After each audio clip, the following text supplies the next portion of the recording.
ప్రగతిశీల ప్రజాస్వామ్య విద్యార్థి సంఘం పీడీఎస్యూ ముఖ్య కార్యకర్తల సమావేశం ఖమ్మం జిల్లా కేంద్రంలోని Lenin Nagar New Democracy party ఆఫీసులో జరిగింది. ఈ కార్యక్రమానికి ముఖ్య అతిథిగా హాజరైన పీడీఎస్యూ రాష్ట్ర అధ్యక్షుడు పి మహేష్ మాట్లాడుతూ ప్రభుత్వ స్కూల్స్ లో స్కావెంజర్స్ ఉపాధ్యాయుల కొరత ఉందని, జూనియర్ కాలేజీలు, డిగ్రీ కాలేజీలు కనీస సదుపాయాలు, విద్య మొత్తం నిర్వీర్యం అయిపోయిందని అన్నారు.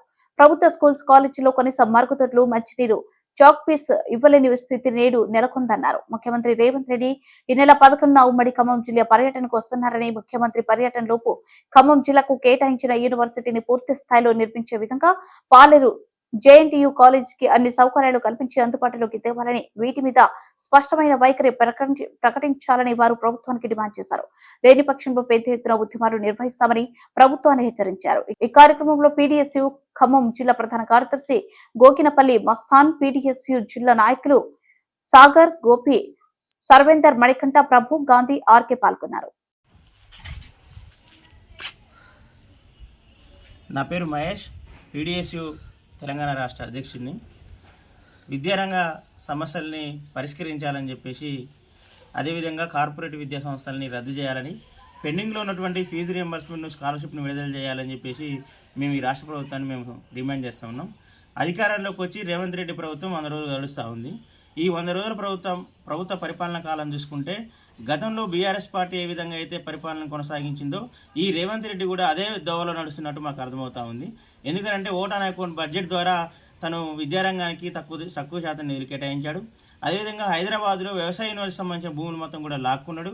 అదేవిధంగా వారం రోజుల పాటు ఈరోజు అసెంబ్లీ జరిగితే అసెంబ్లీలో కనీసం విద్యారంగం మీద చర్చించలేదు. అంటే ఈ ప్రభుత్వానికి, ఈ రాష్ట్ర ప్రభుత్వానికి విద్యారంగం మీద శ్రద్ధ లేదనేది మనకు అర్థమవుతా ఉంది. కాబట్టి ఈ విద్యారంగాన్ని గాడిలో పెట్టాలని చెప్పేసి మేము డిమాండ్ చేస్తూ ఉన్నాం. మొన్న మధ్యనే ముఖ్యమంత్రి గారు ఈరోజు మేము విద్యారంగాన్ని బాగు చేయడం కోసం విద్యా కమిషన్ ఏర్పాటు చేస్తామని, దాని ద్వారా విద్యారంగ సమస్యను పరిష్కరిస్తామని చెప్పేసి ఈరోజు రాష్ట్ర ప్రభుత్వం చెప్తా ఉంది.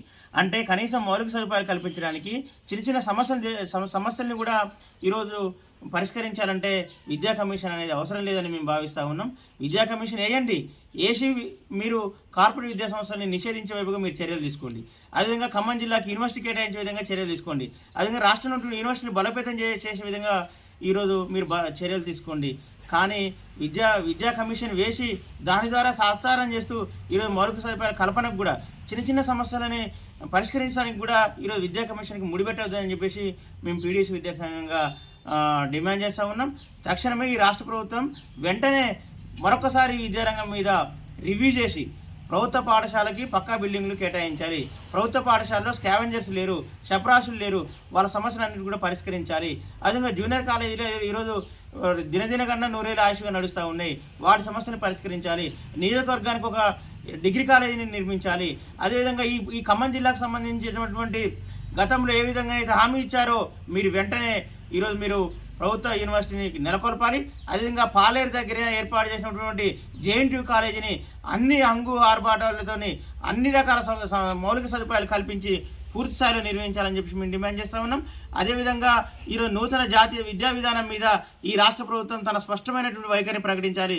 ఈ నూతన జాతీయ విద్యా విధానం ద్వారా దేశవ్యాప్తంగా మొత్తం విద్యా కార్పొరేటీకరణ, కాషాయకరణ, అదేవిధంగా ఈరోజు ఉన్నవాడికి చదివే పరిస్థితి ఏర్పడుతుంది. కాబట్టి అనేకమైన రాష్ట్రాలు నూతన జాతీయ విద్యా విధానాన్ని తిరస్కరిస్తూ ఉన్నారు.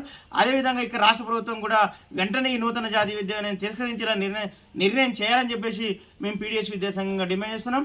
ఈ నెల 11వ తారీఖున రేవంత్ రెడ్డి గారు ఖమ్మం కూడా వస్తున్నారు. కాబట్టి వీటి మీద స్పష్టమైనటువంటి ప్రణాళికని, స్పష్టమైనటువంటి హామీని ఇవ్వాలని చెప్పేసి మేము ఈ సందర్భంగా డిమాండ్ చేస్తా ఉన్నాం.